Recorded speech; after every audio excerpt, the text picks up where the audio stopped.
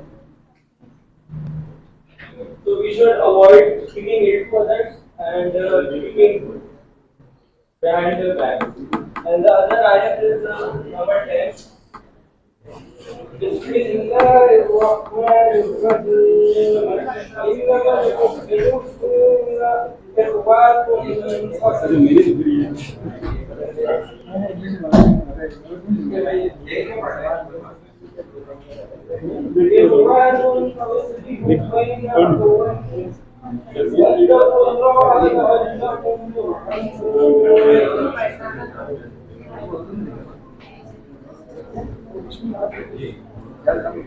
This ayat tells us about brotherhood, so we should not pay anything bad to each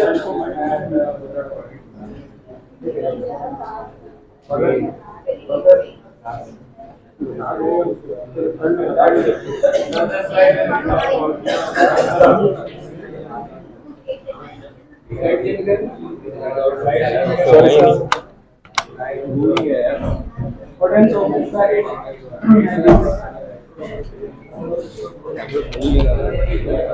बताओ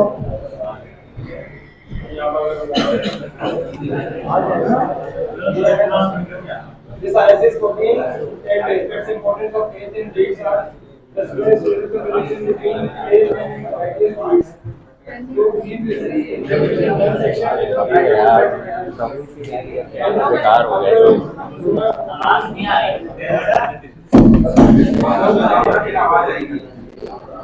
इतना शोर हो रहा है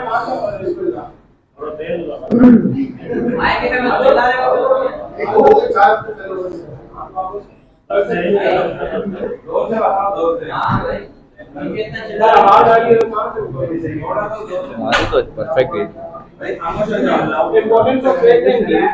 The Surah says in the connection between faith and righteous deeds. True belief is reflected in one section in behavior towards others. And after Surah 14, it's special etiquette. The Surah provides guidance on proper manners and language, emphasizing the importance of greeting others with peace and responding with a better greeting or at least an equal one. इनको समझाओ नहीं यहाँ पर इसको छोड़ो जब पढ़ लिया ना इनको समझाओ क्या है